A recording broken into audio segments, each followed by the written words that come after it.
दानिश कुतुब में खुशामदीद। आज हम एक ऐसे मौजू पर बात करने वाले हैं जिसमें हमारी जिंदगियों को बदलने की ताकत है। आज के इस तेज रफ्तार जिंदगी में कभी कभी ऐसा होता है ना कि हम एक अजीब सी कश्मकश में फंस जाते हैं। दिन भर की भाग दौड़, काम की लंबी फहरिस्तें, सोशल मीडिया की चमक दमक। बाहर से देखें तो लगता है कि सब कुछ ठीक ठाक है, पर अंदर ही अंदर एक खालीपन सा महसूस होता है। एक बेचैनी है जिसकी वजह समझ नहीं आती। हम हर चीज़ को, हर रिश्ते को, अपने मुस्तकबिल को बहुत मजबूती से पकड़कर रखना चाहते हैं, और बस इसी कोशिश में हमारी अपनी खुशी कहीं पीछे रह जाती है। यही वो एहसास है जिसकी गहराई में आज हम उतरने वाले हैं। तो इस अंदरूनी तकलीफ की जड़ आखिर है क्या? शुभम कुमार सिंह अपनी किताब द आर्ट ऑफ डिटैचमेंट में इसका जवाब देते हैं। लगाओ यानी अटैचमेंट, ये वो ना नजर आने वाली जंजीर है जिससे हम सब बंधे हुए हैं। लोगों से, अपनी उम्मीदों से, पुरानी यादों से, यहां तक कि अपने डर और अपनी शिनाख्त से भी। और सच पूछें तो यही जंजीर हमें सबसे ज्यादा दुख देती है। ये एक ऐसा बोझ है जिसे हम हर वक्त उठाए फिरते हैं और हमें एहसास तक नहीं होता कि हम कितने थक चुके हैं। अच्छा, तो ये पहचाने कैसे कि लगाव अब एक बोझ बन चुका है? इसकी कुछ वाज़ेह निशानियां हैं, जरा सोचिएगा। क्या कभी किसी के मैसेज का इंतजार करते हुए घंटों गुजर गए और दिमाग बस यही सोचता रहा कि उन्होंने जवाब क्यों नहीं दिया? ये है ओवरथिंकिंग। या क्या कभी किसी रिश्ते में सिर्फ इसलिए रुके रहे क्योंकि अकेले रहने का डर सताता था? ये है खोने का डर जो हमारे फैसलों पर हावी हो जाता है। जब किसी की तारीफ से हमारा दिन बन जाए और किसी की बेरुखी से बिगड़ जाए, तो समझ जाएं कि हमने अपने जज्बात का रिमोट कंट्रोल दूसरों के हाथ में दे दिया है।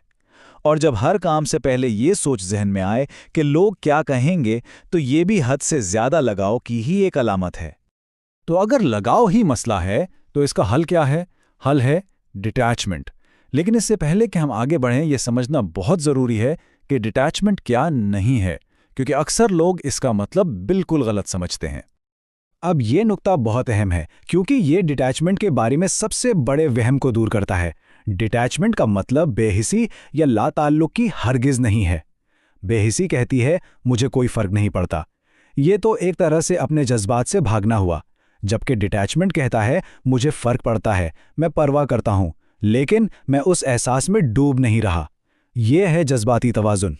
बेहिसी एक तरह का बचाव है, जबकि डिटैचमेंट बेदारी है।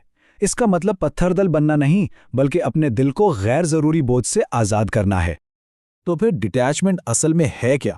ये वो अंदरूनी ताकत है जो हमें सिखाती है कि परवाह कैसे करनी है बगैर किसी से चिपके, जिंदगी में शामिल कैसे होना है बगैर उसके काबू में आए, और सबसे बढ़कर अपने जहनी सुकून को हर चीज़ पर तरजीह कैसे देनी है। सच कहूँ तो आज की दुनिया में ये एक सुपर पावर की तरह है जो जिंदगी के तूफानों में भी हमें मजबूती से खड़ा रखती है। और जैसा कि शुभम कुमार सिंह अपनी किताब में कहते हैं, डिटैचमेंट कमजोरी नहीं है, ये वजाहत है, ये हिम्मत है, ये अमन का आगाज है। ये बात इस तसव्वुर को कितनी खूबसूरती से बयान करती है कि ये कोई कमजोरी नहीं, बल्कि खुद को गैर ज़रूरी दुख से बचाने और जज्बाती तौर पर मजबूत बनाने का एक अमल है। ठीक है, तो अब जब हमने ये समझ लिया है कि डिटैचमेंट क्या है, तो सवाल ये उठता है कि इस ताकत को अपनी रोजमर्रा की जिंदगी में कैसे लाया जाए। चलिए कुछ बहुत ही आसान और अमली तरीकों पर नजर डालते हैं। यहाँ 3 रोजाना की मशकें हैं जो बहुत बड़ा फर्क ला सकती हैं। पहली है माइंडफुलनेस, यानी अपने ख्यालात और एहसासात को सिर्फ देखना, उन पर कोई अच्छा या बुरा लेबल लगाए बगैर, बिल्कुल ऐसे जैसे आप आसमान पर बादलों को गुजरते हुए देखते हैं। जब हम सिर्फ देखने वाले बन जाते हैं तो ख्यालात अपनी ताकत खो देते हैं। दूसरी है जर्नलिंग, अपने डर, अपनी उम्मीदों को कागज पर उतार दें। जब हम उन्हें अपने सामने लिखा हुआ देखते हैं तो उनका हम पर असर कम हो जाता है। और तीसरी और शायद सबसे ताकतवर मश्क है दी पॉज, यानी ठहरना। जब भी कोई चीज़ गुस्सा दिलाए या परेशान करे तो रद्देमल जाहिर करने से पहले सिर्फ 3 सेकंड के लिए रुक जाएं। यकीन करें, ये 3 सेकंड का वक्फा ही हमारी आज़ादी है।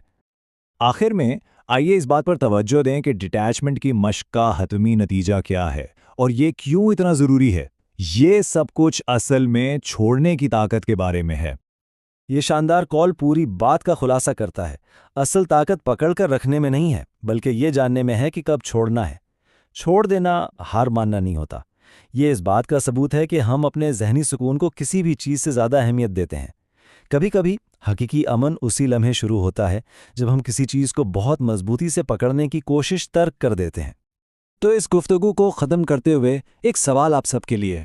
आज ऐसी कौन सी एक चीज़ है जिसे छोड़ा जा सकता है, जो हमें पीछे खींच रही है? ये कोई उम्मीद हो सकती है, कोई पुरानी याद, कोई डर या कोई नतीजा जिससे हम बुरी तरह चिपके हुए हैं।